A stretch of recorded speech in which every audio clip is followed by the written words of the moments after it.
जय भीम जय खानदेश। आज ना mini blog special रेसिपीवर paneer masala. तर पनीर मसाला बनावण्यासाठी पहिले तुमले कढाईમાં तेल टमाटा मिरच्या અને मसाला टाकी सनबड सिजाडी लेणे અને नरम करी लेणे। म्हणजे कसं टमाटर सिजी जाईत नंतर आपले ते थंड वालटी द्यावा नाही, थंड होईना का मिक्सरमा ग्राइंड करा नाही। मग त्यांना पहिले मिनी पनीरले ना गरम पाणीમાં ठी देलो तर कसं ती नरम होई जास आणि त्यांना जे वास रास ना ती बी निघी जास। नंतर तुम्ही भाजीમાં टाकशात ना भाजी ना टेस्ट म्हणजे एकदम भारी आहे। मग नंतर मिक्सरमध्ये जे आपण तयार करावा होता मसाला ते ग्राइंड करले ना, नंतर तेल आणि जिरामा आपले त्या तडका दी देना आहे। म्हणजे कसं टेस्ट वाढी जाई आणि तुम्ही तुमना हिसाब ते मसाला टाकू शकता जसं तुम्ही खातस। आम्ही कमी मसाला ना खातस।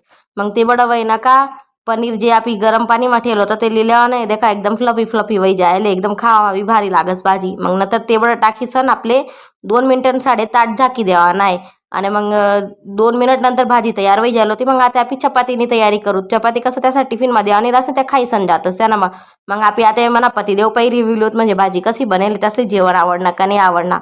मग 2 पोया करी सन त्यासाठी टिफिन ना आणि मग त्याचं 8:30 तयार करा आणि त्यासले मी जेवण द्याले गो। म्हणजे कसं त्यास सांगितलं कसं बनेल कसं आपले काय माहिती पडस बनवणारले कसं बनेल काय। आणि तुम्हाला जर मला व्हिडिओ आवडस होईन तर नक्की लाईक करा फॉलो करा। तुम्हाला एक लाईक फॉलो मन साडे गैर जरूर रास मला पुढे जावानी हिम्मत देस।